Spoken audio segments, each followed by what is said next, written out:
Mohammad Mustafa Ali, assistant professor, department of English, নৌবাহিনী college, Dhaka.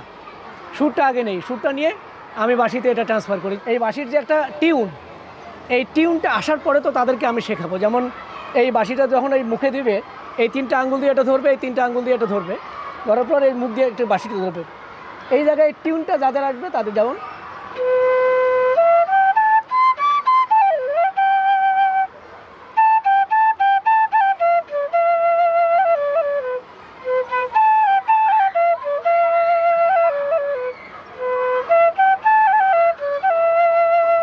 মানে যে কোনো বাংলা গান আমি একবার শুনবো, বাংলা হোক আর হিন্দি হোক।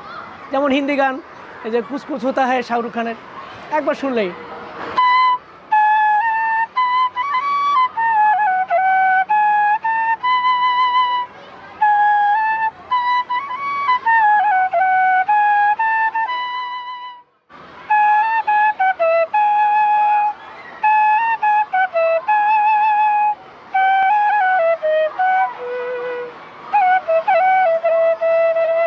আমি যখন লেখাপড়া করতাম ক্লাস 6-এ, যখন আমার বাড়ির পাশে একজন ভদ্রলোক উনি বাঁশি বাজাচ্ছিলেন, সেই থেকে আমার মনে হলো যে আমি একটু বাঁশি বাজাই। আগে শীষ দিতাম আর কি, আমাদের স্কুল লাইফে 6, 7, 8-এ স্কুলে আমি মুখে শীষ দিতাম, আর আমার কয়েকজন বন্ধু মিলে কেউ টেবিল বাজাইতো আর কেউ নাচতো।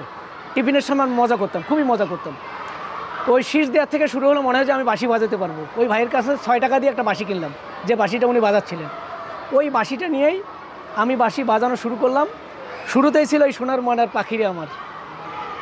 তো আমি দেখি যে উঠানামা করতে পারি না। পরে যখন আমি অনার্স লাইফে নবীনবরণ হবে আমাদের অনার্সের, ইংলিশে অনার্স, MA ইংলিশ, আমি যেহেতু ইংলিশের লেকচারার প্রফেসর এখানে, তো ওখানে গিয়ে আমাদের যে নবীনবরণ অনুষ্ঠান, প্রথমে আমি স্টেজে উঠে সাহস করে, আমি কারো কাছে কোনো দিন বাঁশি শিখি নেই, সাহস করে উঠে আমি স্টেজে বাজালাম।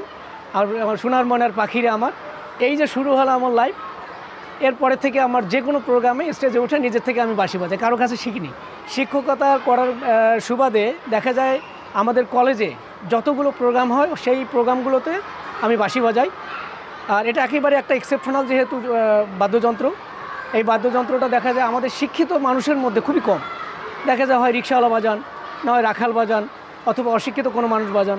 যদি কোনো প্রোগ্রামে বাঁশিওয়ালা হয় তাহলে দেখা যায় তারা কোনো না কোনোভাবে শিক্ষিত মানুষ না। তো আমার একটা টার্গেট হচ্ছে যে আমি একজন শিক্ষক, এই শিক্ষক হওয়ার সত্ত্বেও যদি আমি এই বাঁশিটা ধরে রাখতে পারি, আমার এই মিউজিকটা ধরে রাখতে পারি, তাহলে এক হচ্ছে আমার শখের কাজ, আমার হলো মনের একটা খোরাক, আর 2 হচ্ছে আমার স্টুডেন্টরা এটা পছন্দ করে, গার্ডিয়ানরা পছন্দ করে, আমার প্রতিষ্ঠানের সবাই এটা পছন্দ করে। যে কোনো অনুষ্ঠানে আমি এটা বাজি, আমিও মজা পাই, আমার ছাত্রছাত্রীরাও মজা পায়। এই জন্য আমার শিক্ষকতার সঙ্গে বাঁশিটার একটু সমন্বয় ঘটানোর চেষ্টা করেছি আর কি। ওয়ালটন এখন দেশের সীমানা পেরিয়ে পৌঁছে গিয়েছে 50টিরও বেশি দেশে। ওয়ালটন, ঘরে ঘরে, বিশ্বজুড়ে। এটা যদি আমি সুযোগ এবং সময় পাই, আমার আসলে শিক্ষকতা যেহেতু ইংলিশের, আমি একজন শিক্ষক, দেখা যায় কলেজের পাশাপাশি আমার নিজের ব্যক্তিগত প্রাইভেট আছে, টিউশন কিছু করাই। আমার প্রাইভেটের জগতে ওখানে একটু থাকতে হয়, সময় দিতে হয়। আর আমার একটা পেজ আছে ইংলিশ উইথ মুস্তফা আলী, ওই পেজেও কিছু ইংলিশের ক্লাস দিতে হয়, যার কারণে এদিকে সময় দিতে গিয়ে বাঁশির যে আমি আবার মিউজিকের সময় দেব, এটা সময় দিতে পারি নাই।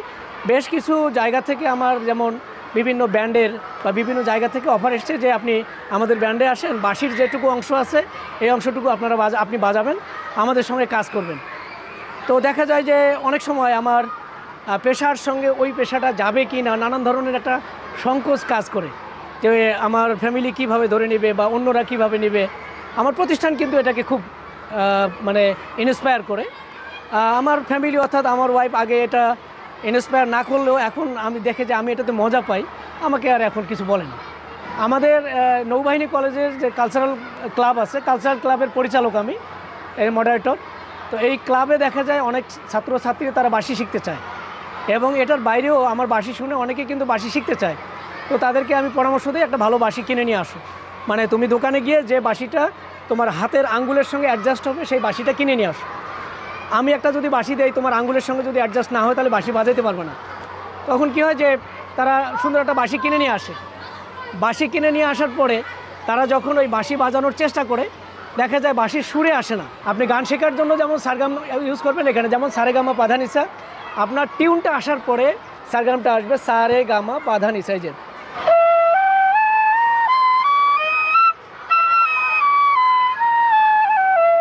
এখানেও সারেগামা আছে সারগাম। তো এখানে যদি কারো এই টিউনটা আসে তাকে আমি বাঁশি শেখাতে পারবো। যদিও আমি কারো কাছে সারগাম শিখি নাই, বাঁশি শিখি নাই, কোনো কিছু, আমার কোনো ওস্তাদ নাই। আমি মাঝে মাঝে নিজে বসে দেখা যেত একটা গান হতো, এই যে বর্তমান যেমন মন মাঝি, আমি এই গানটা কিন্তু এখনও উঠাইনি কখনো। তারপরে ধরেন যে তুমি চোখের আড়াল হও, তারপরে হলো ওরে নীল দরিয়া, তারপরে টাইটানিক, এই যে গানগুলো আছে এই গানগুলো দেখা যায় আমি নিজে নিজে তুলি। দেখা যায় যে ছাত্রছাত্রীরা বলে স্যার ওকে সুন্দর হয়েছে। এরপরে দেখা যায় যেমন এই যে টাইটানিকটা যদি আমি এভাবে ধরি,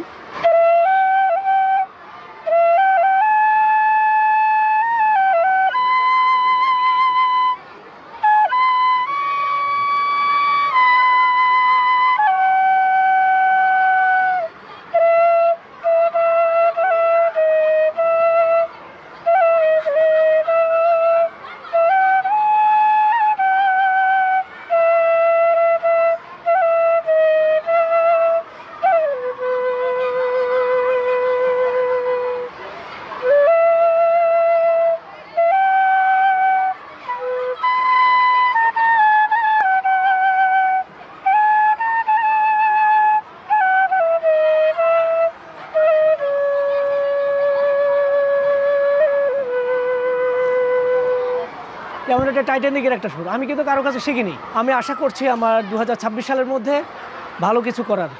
2025 চলছে, 2026-এর মধ্যে আল্লাহ যদি সুস্থ রাখে আমাকে, আমি বাঁশি প্লাস আমার শিক্ষকতা প্লাস আমার ক্যারিয়ার সব কিছু মিলে আমি আশা করছি আমার জীবনে ভালো কিছু হবে। আমি কি হবে এটা আমি বলতে চাচ্ছি না, এটা আমার ভিতরেই থাকতেছে। আমি পরবর্তীতে আপনাকে জানাবো। তবে বাঁশি নিয়ে আমার যে পরিকল্পনা, এটা যদি আমি ভালো কোনো জায়গায় বাজানোর সুযোগ পাই, যেমন প্রতিভা এমন একটা জিনিস, আগুনকে যেমন দমন করা যায় না, প্রতিভাকে তেমন দমন করা যায় না।